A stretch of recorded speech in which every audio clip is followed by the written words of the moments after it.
घबराहट होती है, इतने सारे स्टूडेंट, डर लगता है ना। लगना चाहिए, नहीं लगना चाहिए इतने सारे स्टूडेंट देख के।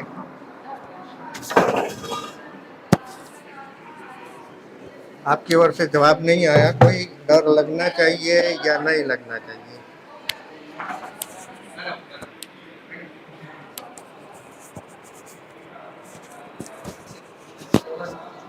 हाँ, क्या बोला आपने, डर लगना चाहिए या नहीं लगना चाहिए? नहीं लगना चाहिए। आप बड़े शांत हो। मैं तो अपने ज़माने में जब कॉलेज में था बहुत तूफानी था। अपने जो मैडम होते उनके ड्रॉवर में मेंढक भर देता था। आपने ऐसा कुछ नहीं किया है ना? आप में से किसी ने किया है? नहीं किया है। ठीक है, चलेगा, ओके।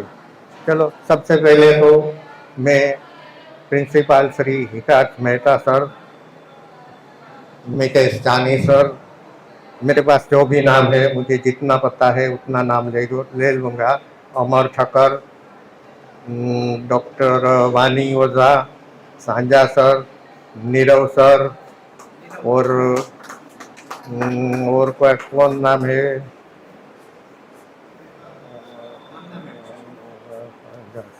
और कामना मैडम। ठीक है, आप सबका थैंक यू, जो मुझे मौका मिला इतने सारे स्टूडेंटों को एक साथ मिलने का। मुझे भी मेरी कॉलेज की लाइफ याद आ गई, मैं भी स्टूडेंट था। वो भी क्या दिन थे, वो भी क्या दिन थे, नहीं वो ही दिन थे। कुछ अच्छी यादें, कुछ बुरी यादें, कुछ सॉफ्ट कॉर्नर जो आज भी दिल में लिए फिरता हूँ। और क्या बताऊं मैं आपको, ठीक है। अब आगे बढ़ेंगे। कैसे कि बेच फ्लावर क्या है? बेच फ्लावर फ्लावर से बनती है, तो उसका नाम होना चाहिए फ्लावर रेमेडी। बेच फ्लावर क्यों रखा गया? तो डॉक्टर बेच ने इसे संशोधित किया, उसको ढूंढा, उसको बनाया।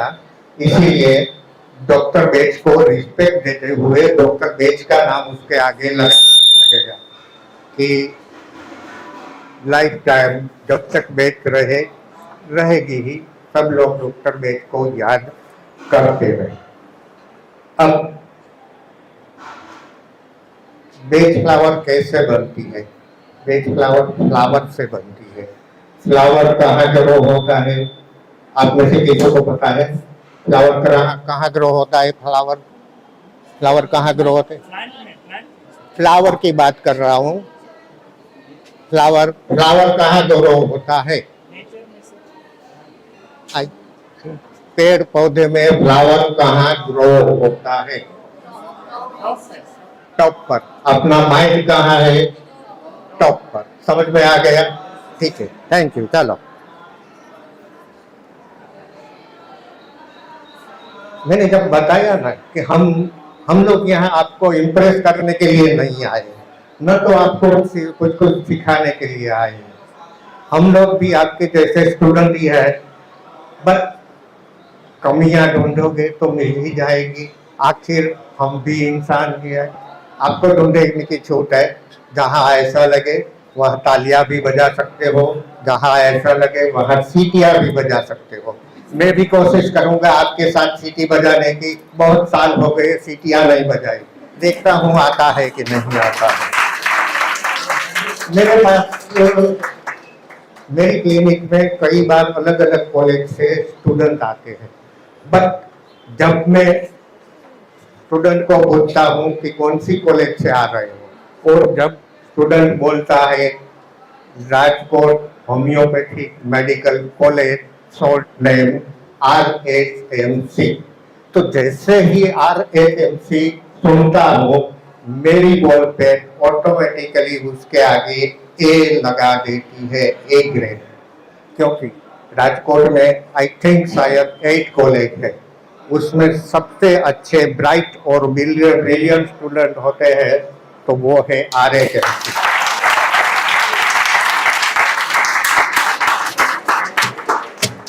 तो अब चलते हैं बेच फ्लावर की ओर। हमने अभी देखा कि आगे फ्लावर के आगे बेच फ्लावर क्यों लिखा जाता है, यह मैंने बता दिया। डॉक्टर बेच का बर्थ हुआ था 1886 में इंग्लैंड में बर्मिंघम के पास मोल्से नामक एक छोटे से गांव में, वो बचपन से ही थोड़े सेंसिटिव थे और उसने नक्की कर लिया था कि मुझे डॉक्टर ही बनना है। फिर उसने एमबीबीएस कर लिया। शायद 1988 में उसने एमबीबीएस कर लिया था। अब हम ये सोचे कि एमबीबीएस एलोपैथ डॉक्टर और डाइल्यूशन और होम्योपैथी रेमेडी जो होती है होम्योपैथी में, उसका क्या लेना देना। माफ करना, लेकिन मेरे हिस्से में बोरिंग सब्जेक्ट ही आया है। ठीक है, चलो चलेगा। जब उसने एमबीबीएस कर लिया तो वो बहुत सारे प्रयोगों कर रहे थे। एक बार उसके हाथ में डॉक्टर हार्नेमान की ऑर्गेनॉन की बुक आ गई और ऑर्गेनॉन पढ़ के वो एकदम से इम्प्रेस हो गए, जिसको टपोरी भाषा में बोले ना कि बंदा पगला गया कि ये क्या है। फिर उसने नक्की कर लिया और एमबीबीएस के बाद में उसने बीए केमिस्ट किया। बीए केमिस्ट करने के बाद में उसने स्टडी का स्टार्ट किया। यहाँ याद रखो, डॉक्टर हार्नेमान और डॉक्टर बेच के सिद्धांत और जो उनकी विचारधारा थी एकदम मिलती जुलती थी। Treat the patient not the disease. उसने देखा कि जब भी कोई रोग होता है, जब भी कोई डिसीज होता है, तो सबसे पहले उसकी असर कहाँ होती है? माइंड पे। हम होम्योपैथी में क्या सीखते हैं? माइंड पे। Very good. उसने ये सब देख के होम्योपैथी डिग्री भी ली, होम्योपैथी स्टडी भी किया। फिर भी उसको लगा कि कुछ कमी रह जाती है। उसने देखा और ढूंढना स्टार्ट किया और अब उसने अपने सिटी के पास में जो जंगल थे वहां घूमना स्टार्ट कर दिया, पेड़ पौधे उसका स्टडी स्टार्ट कर दिया। एक बात बता दूं, अपने जो नोजोर्स है ना, वो नोजोर्स किसने बनाया है? नोजोर्स किसने बनाए हैं? कोई जवाब दे सकता है मुझे? हेलो मैडम जी। 7, हाँ, बोवेल नोजोट डॉक्टर बेच ने ही बनाए थे। बट क्या हुआ, नोजोट जो थे ना वो फेमस हो गए और बेच फ्लावर जो था वो पीछे, बेचारा पीछे रह गया। ठीक है,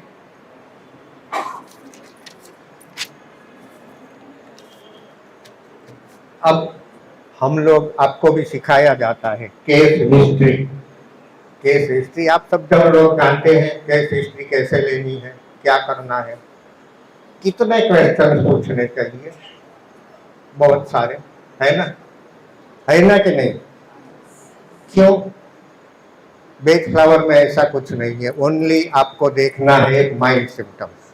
जैसे होम्योपैथी में हम देखते हैं ना, upper body part, lower body part, left side, right side, ऐसा बेच फ्लावर में कुछ नहीं देखना है। पेशेंट हॉट है या चिल है नहीं देखना है। उसकी थर्ड कैसी है, उसकी पसंदगी का फूड कैसा है, कैसा खाता है, क्या पसंद है, मीठा ज़्यादा पसंद है, सॉल्टी ज़्यादा पसंद है, नहीं देखना है। और जैसे हमारे प्रिंसिपल सर ने बताया ना, ओनली 38 प्लस 1 रेमेडी, टोटल 39।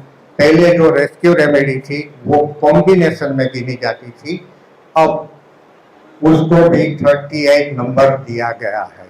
सबसे बड़ी मजा क्या है बेच फ्लावर की, कि जैसे हम होम्योपैथी देते हैं ना, तो हम उसको बोलते, सबको बोलते हैं प्याज मत खाओ, लहसुन मत खाओ, कॉफी मत खाओ, बोलते हैं कि नहीं?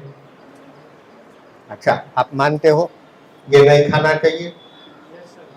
मानते हैं, सब मानते हैं। ओके, बेच फ्लावर में ऐसी कोई जरूरत नहीं। आप किसी भी फूड में, किसी भी ड्रिंक में, किसी भी में मिक्स करके दे सकते हो। होम्योपैथी के साथ में मिक्स करके दे सकते हो, किसी भी ड्रिंक में मिक्स करके दे सकते हो, किसी भी आयुर्वेद की फाकी, काढ़ा वगैरह में भी मिक्स करके दे सकते हो, वो अपना वर्क करती रहती है। बेच फ्लावर का डोज भी होम्योपैथी के जैसे ही होता है, जैसे सफल मैडम ने बताया ना कि वैसे ही बनता है।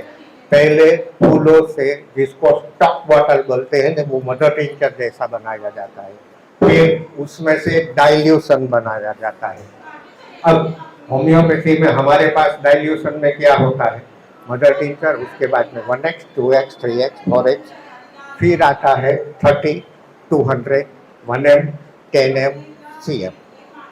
बेस फ्लावर में ऐसा कुछ भी नहीं है, या तो आपको 6 पोटेंसी मिलेगी या तो आपको 30 पोटेंसी मिलेगी, और वो भी गवर्नमेंट रूल के हिसाब से लिखनी पड़ती है। बेस फ्लावर में कोई पोटेंसी नहीं होती। बेस फ्लावर आप कोई भी फूड में दे सकते हो। मेरे पास पेशेंट आता है ना कि भाई हम हमारा ये बच्चा है, नशे की आदत है, बट हम उसको बताना नहीं चाहते कि उसको दवाई दे जा रही है। भाई कोई बात नहीं, उसकी दाल में मिक्स कर दो, सब्जी में मिक्स कर दो, वो कर देते हैं और रिजल्ट मिल जाता है। समझते हैं ना आप सब? अब आगे, ओके, इसके बारे में आपको कुछ पूछना है? नहीं, ओके, थैंक यू। अब बेच फ्लावर केस हिस्ट्री लेते वक्त आप क्या देखोगे? अभी सोनल मैडम ने हिंट दिया ना आपको, क्या देखोगे? जरूरी नहीं कि ये भाई जवाब दे, आप में से कोई भी जवाब दे सकता है, मैं डांटूंगा नहीं, घबराओ मत। कोई जवाब देना चाहेगा? हाँ, इमोशन, इमोशनल क्या है, मतलब क्या होता है, क्या देखोगे? हाँ,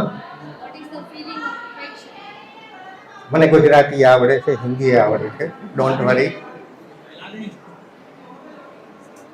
अच्छा, ठीक है, आपने क्या बोला?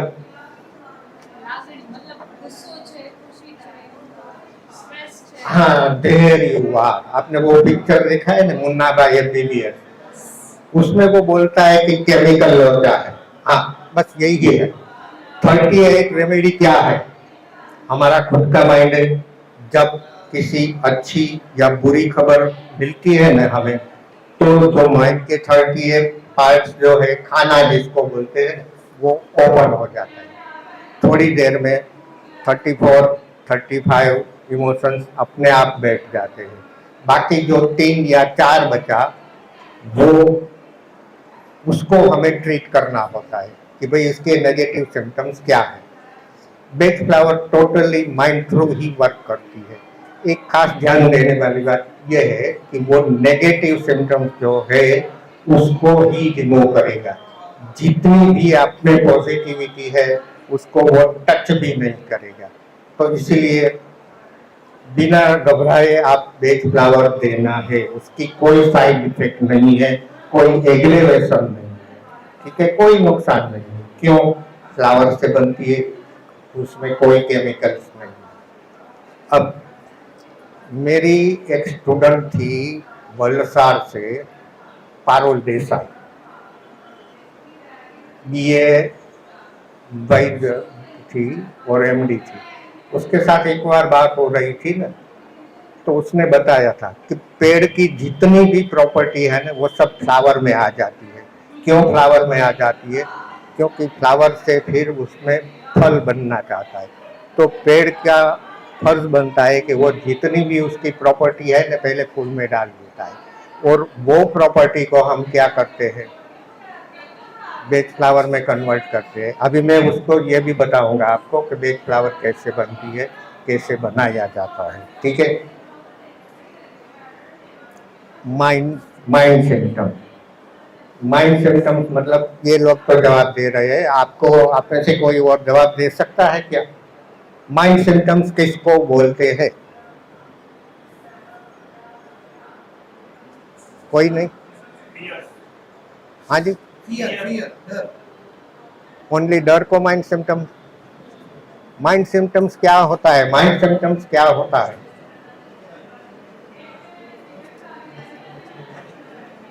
माइंड सिम्टम्स बहुत सारे होते हैं। माइंड सिम्टम्स कभी अकेले नहीं आएंगे, एक के पीछे दूसरा छिपा मिलेगा, ठीक है। तो ये भी आपको बैक फ्लावर में ध्यान रखना है।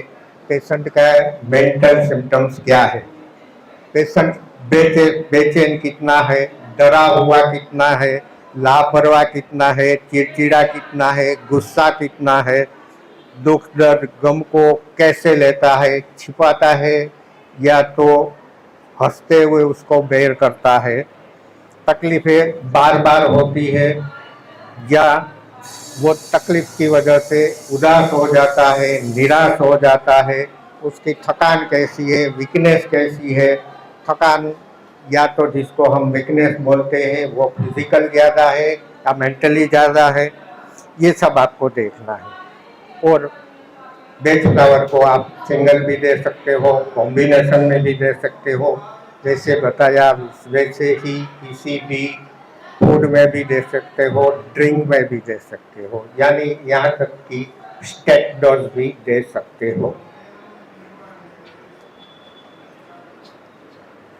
कोई पोटेंसी नहीं आती, 30 या 6 गवर्नमेंट के हिसाब से लिखा जाता है, वो भी मैंने बता दिया, फूलों से बनती है, कोई साइड इफेक्ट नहीं।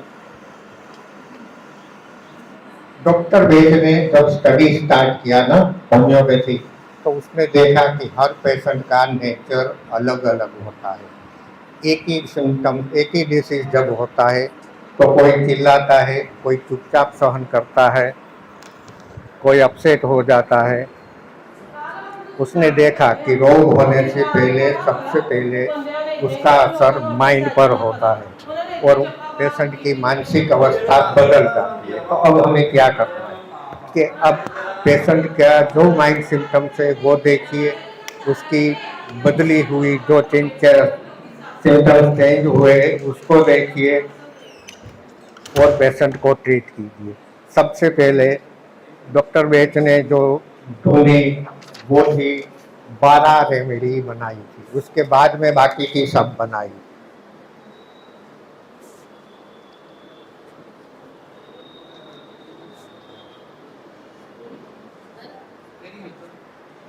जो 12 रेमेडी सबसे पहले बनाई ना, उसको बोला जाता है 12 एलर्स। सबसे पहले आती है rock rose, mimulus, cerato, scleranthus, gentian, clematis, water violet, impatiens, agrimony, centaury, chicory और वर्मे।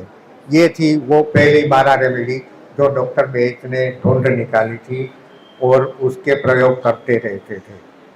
उसके बाद में भी उसने देखा कि 12 रेमेडी इनफ नहीं है, तो वो फिर दूसरी रेमेडी ढूंढने में लग गए और 38 रेमेडी बना डाली। बट हुआ क्या है कि अंत में जब 38 रेमेडी जब ढूंढ निकाली तो 1936 में डॉक्टर बेच का देहांत नींद में ही हो गया, वरना आज हमारे पास बहुत सारी रेमेडी होती। इन शॉर्ट देखते हैं रोकरोज। रोकरोज क्या है? खौफ और दहशत, टेरर जिसको बोलते हैं, उसकी दवा है। मिमुलस है कि जो फियर को हम जानते हैं उसकी दवा है। आपके घर में कॉकरोच है? आपके घर में है? नहीं। लिजार्ड है? लिजार्ड से डर लगता है? क्यों डर लगता है? आप देखते हो लिजार्ड है? नहीं। आप देखते हो लिजार्ड है फिर भी उससे डरते हो कि ये तो मुझे कुछ नहीं करेंगे। ये है मिमुलस, नॉन फियर। सिराटो। सिराटो क्या है? खुद के भरोसा नहीं। आपको एक बात अच्छे से आती है, आपको एक बात अच्छे से आती है, फिर भी आप बगल में बैठे 3-4 लोगों को पूछेंगे कि मैं ये सही कर रहा हूँ या नहीं, आप क्या बोलते हैं, आप क्या बोलते हैं। मतलब खुद पे भरोसा नहीं, दूसरे की सलाह लिया करता है। ये है सिराटो। अभी शॉर्ट बता दूंगा, बाकी डिटेल्स में हमारे रितु मैडम बताएंगे आपको, मुझसे अच्छी तरह से बताएंगे। मुझे तो पसीने छूट रहे हैं, देखते हैं उनको क्या होता है। स्क्लेरेंथस। स्क्लेरेंथस क्या होता है? आरजू। अभी करता हूँ, 5 मिनट में करता हूँ, आधे घंटे के बाद करता हूँ, शाम को पक्का हो जाएगा, एकदम आरजू है, वो स्क्लेरेंथस है। जंक्शन है। जंक्शन मतलब रुकावट के लिए खेद है, ठीक है। यहाँ आने में देरी हो गई या 11:30 बज जाए तो मैं अपसेट हो जाऊंगा कि नहीं नहीं अब मैं नहीं कर पाऊंगा, ये है जंक्शन। प्योर नेगेटिव, जंक्शन मतलब प्योर नेगेटिव। जब दिल्ली तक आती है तो जंक्शन बच्चा पीछे हट जाता है, ये जंक्शन है। क्लेमेटिस, ड्रे रिवर, ड्रे रिवर मतलब सपनों का सौदागर। क्लेमेटिस मतलब हमारे जमाने की हेमा मालिनी। आपने देखा है हेमा मालिनी? देखा है? बस अब आगे तो कुछ मत बोलना। वाटर वायोलेट, सुख हो या दुख, वो बंदा अकेले रहना पसंद करता है, किसी को डिस्टर्ब नहीं करेगा। फीवर आया है चुपचाप पड़े रहेगा। इम्पेशंस, इम्पेशंस झटपटला, हर काम में स्पीडी, चलने में स्पीडी, बोलने में स्पीडी, खाने में स्पीडी। यहाँ तक कि मैंने देखा है कि इम्पेटियंस बच्चा बिफोर टाइम बोर्न होता है। एग्रीमोनी, एग्रीमोनी मतलब मास्क, चेहरे पे चेहरा, अंदर से कुछ और बाहर से कुछ। हम लोग अपनी लाइफ में बहुत बार एग्रीमोनी हो जाते हैं, ठीक है। आप में से बहुतों की सिस्टर्स में शादीशुदा है, होगी शायद, किसी को तो होगी। तो जब आपके मम्मी पापा उसको फोन करते हैं ना ससुराल में कि बेटा तू कैसी है, तो वहाँ से वो हंसते हुए बोलती है नहीं मम्मी जी, नहीं पापा जी, मैं एकदम से ठीक हूँ। हकीकत में वो ठीक नहीं है उधर, फिर भी ये बोलती है। क्यों बोलती है? कि उसके मम्मी पापा को कुछ तकलीफ ना हो, मतलब मास्क पहन ले आए किसी का। ये है एग्रीमोनी। ऐसा नहीं है आपकी तरफ ध्यान नहीं दे रहा हूँ, ऐसा नहीं है, आप एक्टिव हो जाओ, आपकी तरफ भी ध्यान दूंगा, ठीक है। फिर आता है नंबर 10 सेंचुरी। सेंचुरी मतलब सेवक राम, मुफ्त का गुलाब, जो नो बोलना नहीं जानते। आप कोई भी काम लो, आपके साथ भी कोई स्टूडेंट तो ऐसा ही होगा, चले ये काम कर दे तो वो काम कर देगा, कर देगी, ना नहीं बोलेगी। कौन है उधर मत देखो, मैं पकड़ लूंगा कि ये कौन है। वो किसी बात में नो नहीं बोल सकता। उसको मैंने नाम दिया है, उसको सेंचुरी को सेवक राम, यानी कि हमारे घर की संस्कारी बहू, हमारी भोली भाभी। हमारे घर में जो संस्कारी बहू किसके पेटे है? जो किसी काम में ना नहीं बोलती है, हर काम करती रहती है, बेचारी थक जाती है, फिर भी ना नहीं बोलती। रात को 10 बजे भी कोई बोलेगा ना उसको, फिर बहू बेटा आधा कप चाय बना देना, वो बना देगी। वो है सेंचुरी, कि हर वक्त काम ही करती रहती है। चिकोरी, चिकोरी मतलब स्वार्थी, मतलबी, अपने मतलब के लिए ही कुछ काम करेगा। मैं आपका ये काम कर देता हूँ, बदले में मुझे जब जरूरत पड़ी तो आपको मेरा काम करना पड़ेगा। वो है सेंचुरी। Chicory sorry. वरवे, अति उत्साही, महत्वाकांक्षी, हर वक्त काम में लगे रहना, मतलब कि वरवेन मतलब कामदू। वरवेन मतलब आपके माइंड में कौन आ रहा है वरवेन को लेके? वरवेन को लेके आपके लोगों के माइंड में कौन आ रहा है? हाथ उठा कीजिए किसी के माइंड में अगर कोई आता है तो। No one yes, there you are, exact Narendra Modi 24માંથી 18 કલાક કામ કરે છે અને કદાચ મારાથી એ મોટી છે। अभी हमारे 2 स्पीकर्स बाकी है। अभी मैं यहाँ रुकता हूँ, थोड़ा पानी पीता हूँ, थोड़ी देर बैठता हूँ, फिर आगे देखूंगा। ओके।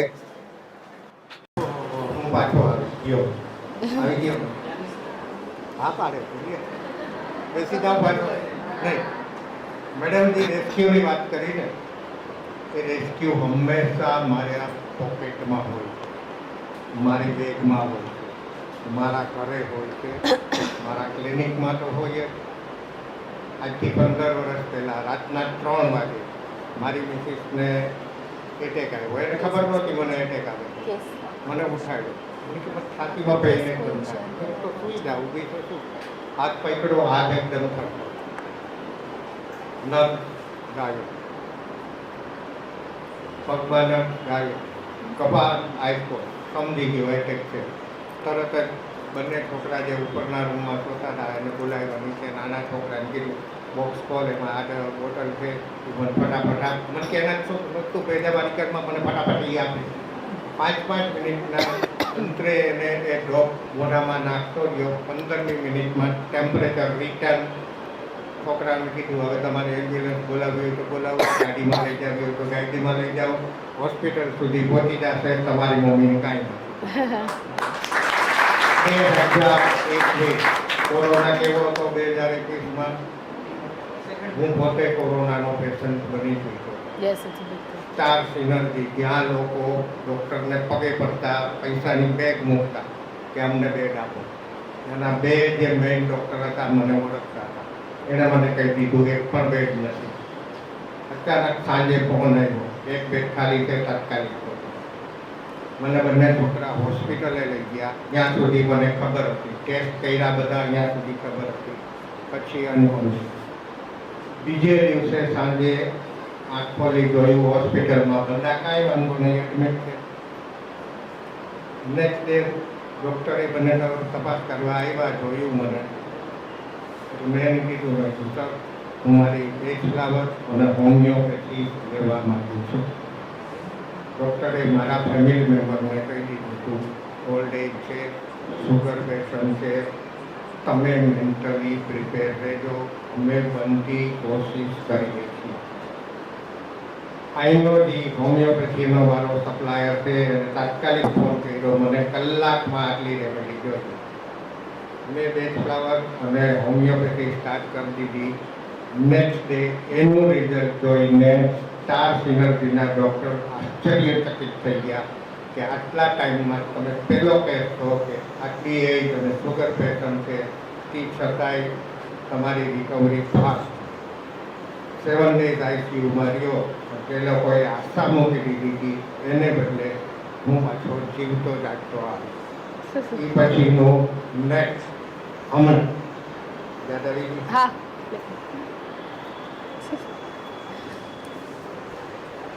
આઈ એમ સોરી, હું તમારો વધારે ટાઈમ નહીં લઉં. આપણી સામે જે ડૉક્ટર બિપિન કક્કડ છે, એમણે વાત કરી કે કોવિડમાં, હું જ્યારે કોવિડ આઈસીયુમાં કામ કરતી હતી, બહુ સેકન્ડ વેવ બહુ જ ખતરનાક હતો. આમના ઓલમોસ્ટ 50% આપણી પાસે HR સ્કોર આવે સીટી સ્કેનમાં, તો 40 આઉટ ઓફ 40માંથી કેટલો છે સ્કોર? વોઝ 20. બરાબર. હી વોઝ ઓન ઓક્સિજન અને લિટરલી આઈ વોઝ અફ્રેડ. મેં તો એમના રિલેટિવ્સ મારા સુપર કોન્ટેક્ટમાં હતા, તો મેં કીધું કે ત્યારે પ્લાઝમા થેરપી બહુ ચાલતી હતી. એમ કે plasma is not effective but ચાલતી હતી, આપણી પાસે જે હતું બધા આપતા હતા. આપના માટે પ્લાઝમા અરેન્જ કર્યું એન્ડ સમહાઉ વિથ શું કહેવાય કે બેક ફ્લાવર એમની કન્ટિન્યુ, અહીંયા જે મેડમ બેઠા છે એ કન્ટિન્યુઅસલી એમની સાથે હતા, એમને બેક ફ્લાવર આપતા હતા. બરાબર. અમને નથી પહોંચાડવા દેતી તો બી અમે પહોંચાડતા હતા અને somehow he came alive. Next અત્યારે recently before 3 months he was diagnosed as a bladder cancer અને none of us didn't know કે એમને એવું હતું એમ. અને somehow he has to got operated because બહુ ઇશ્યુઝ વધી જતા હતા. આફ્ટર મને કે આફ્ટર ઓપરેશન એકાદ વીક કે 15 દિવસ તો રાખશે જ, because operation was very drastic. But he was kept on taking back flower. Back flower છે ને તમારો વિલ પાવરનું બહુ કામ કરે. બરાબર. એવા લોકો મેં જોયેલા છે કે જે બાયપેક પરથી જીવતા આવી જાય છે, વેન્ટિલેટર પરથી જીવતા આવી જાય છે, પણ 2 લીટર ઓક્સિજનમાંથી જીવતા નથી આવી શકતા. Young patient, because it's all will power. બરાબર. અને વિથ બેક ફ્લાવર એમણે જે એમનો વિલ પાવર કરીને અત્યારે તમારી સામે છે અને કેન્સરનો એક પણ વસ્તુ એમનામાં છે નહીં. કઈ જગ્યાએ એમનું કંઈ બી મેટાસ્ટેસિસ નથી. એમની બાયોપ્સી બી જે આપણે ડિસ્ટન્સમાંથી આપણે શું કહેવાય બાયોપ્સી લેતા હોય છે, બરાબર, એ બી નોર્મલ છે. સો આઈ એમ નોટ તમને એવું નથી કહેતી કે શું કહેવાય કોઈ ચમત્કાર છે કે નથી, પણ આ વસ્તુ છે. બરાબર. તમે આગળ યુઝ કરીને કદાચ આનાથી બી 3 ગણી વસ્તુના રિઝલ્ટ લઈને અમને શેર કરશો. તો આ બેક ફ્લાવરમાં એ એટલે જ ડૉક્ટર બિપિન કક્કડનું નામ છે કેમ કે એમણે પોતે લીધેલી છે, એમણે એમના રિઝલ્ટ જોયા છે અને એટલે હવે આપણને સામે શેર કરે છે. Thank you so much. 8 તારીખે એડમિટ થયેલો, 13 તારીખે ઓપરેશન, 16 તારીખે બપોરે મને કીધું સાંજે તમને ડિસ્ચાર્જ આપવામાં આવે છે.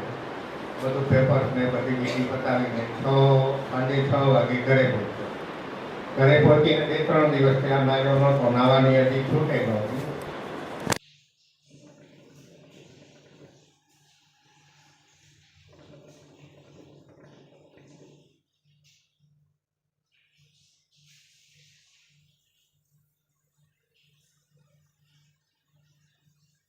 ગરમ પાણીથી સ્પંજિંગ કર્યું. 6 વાગે ઘરે પહોંચ્યો તો 6:30 મંદિરના મારા ક્લિનિકે હું બેઠો હતો. નંબર 1 લગભગ તો હવે કાંઈ બાકી રહે છે આપણે અહીંયા પૂરું કરીએ છીએ.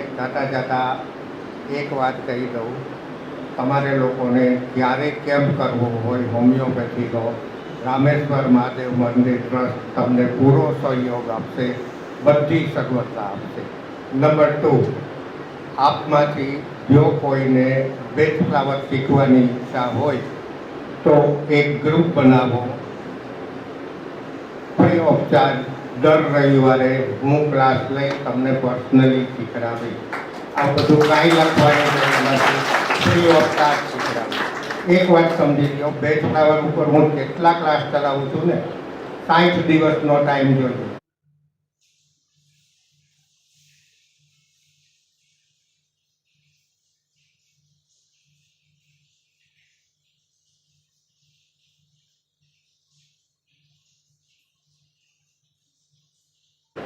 અબાઉટ 39 રેબિટ, બરોબર છે. હવે એ 1 કલાકમાં અમે આપ લોકોને કેટલું સમજાવી શકાય. અમે પૂરેપૂરી કોશિશ કરી છે સમજાવવાની. કાંઈ પણ બી ભૂલ હોય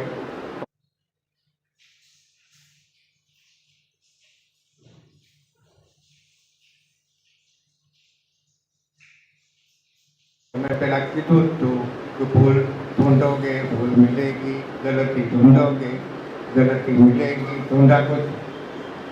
अरे यार कैसे कुछ तो बोलो, कुछ ही ना तो सीटी बजाइए, कोई तो बजाओ।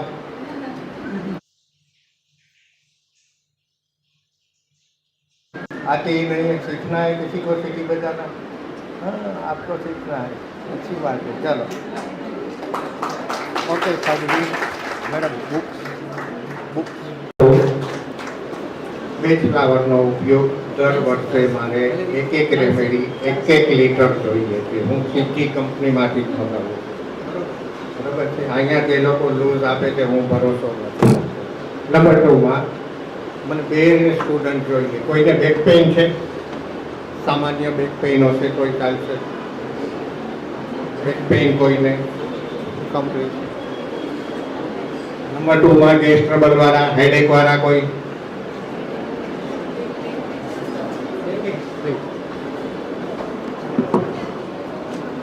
क्या बेच रहे और बेच रहे सीटिंग में વધારે લોંગ ટાઈમ બેસવું પડે છે બેન્ચમાં ચેરમાં, એના લીધે વધારે જ્યારે એક્ટિવિટી ઓછી હોય ને ત્યારે રિલેક્સ અત્યારે જો અત્યારે કેટલું છે જ્યારે ઉભા થાય ત્યારે વધારે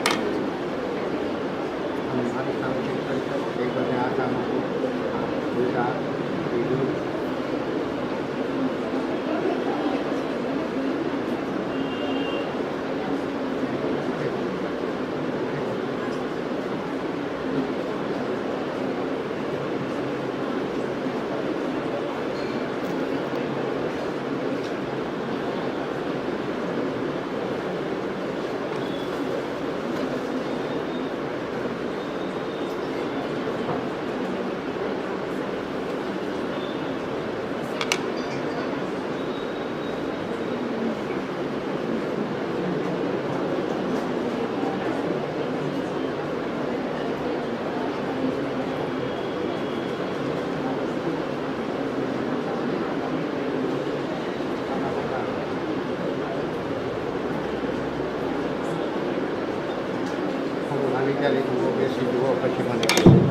કહેવાનો બતાવવાનો મતલબ એ છે કે આપણામાં ઘણા મતાંતર છે.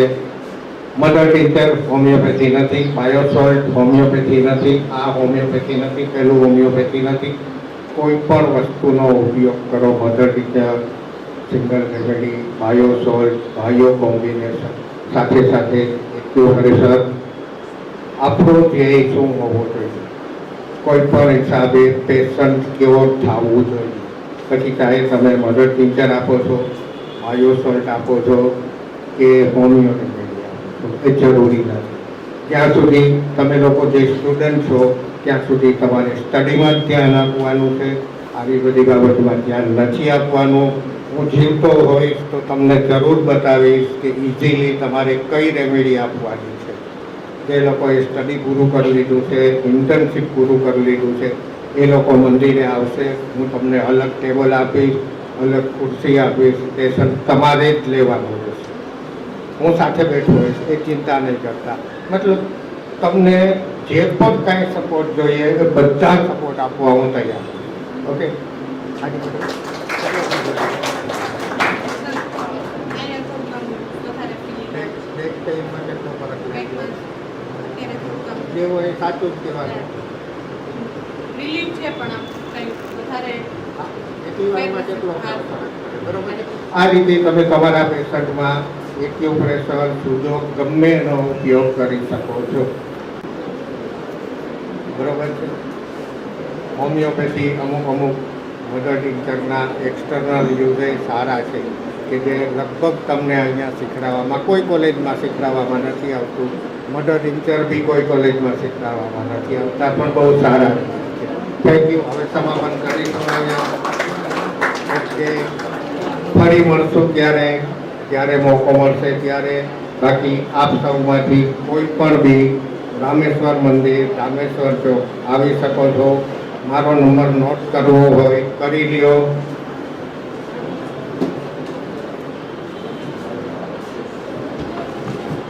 આપણે સરના પહેલા અને ત્રીજા શનિવારે આપણે હાફ ડે છે, first and third Saturday 11:45 to 12:30 જે પીજી ના લેક્ચર છે એમાં ઓપીડી આઈપીડી ડ્યુટી છે. 11:45 થી 12:30 પહેલો અને ત્રીજો શનિવાર આપણે સરનો અહીં લેક્ચર આપણી પ્રિમાઇસીસમાં રાખશું. જો સર એગ્રી હોય તો પોસિબલ એટલા માટે નહીં થાય સ્ટુડન્ટને મંદિરે આવવું. જો આ this is the invitation from hour side, તમે એક્સેપ્ટ કરો તો સારું એમ એટલા માટે. મારો ક્લિનિકનો ટાઈમ સવારે 10, મારો મંદિરનો ક્લિનિકનો ટાઈમ સવારે 10 થી 1 છે, સાંજે 6 થી 9 છે, બપોરના 1 વાગ્યાથી 2 વાગ્યા સુધી ઓનલાઈન મારું ક્લિનિક ચાલુ હોય છે, સાંજે 5 થી 6 ઓનલાઈન ક્લિનિક ચાલુ હોય છે. વચ્ચેના ટાઈમમાં મારા વોટ્સએપ ગ્રુપ ચાલુ હોય છે, ફેસબુક નહીં, એ હું ચોક્કસ કહી છે, પણ એ પછી હું ટાઈમ ટેબલ બનાવી દઈશ. બરાબર છે? શક્ય હશે તો આ લોકો આવવા માંગતા હશે અમદાવાદથી તો આપણે એ લોકોને બોલાવશું. ઓકે, ચાલો, થેન્ક યુ. ફોન નંબર, મારો ફોન નંબર લખી લેજો, 886660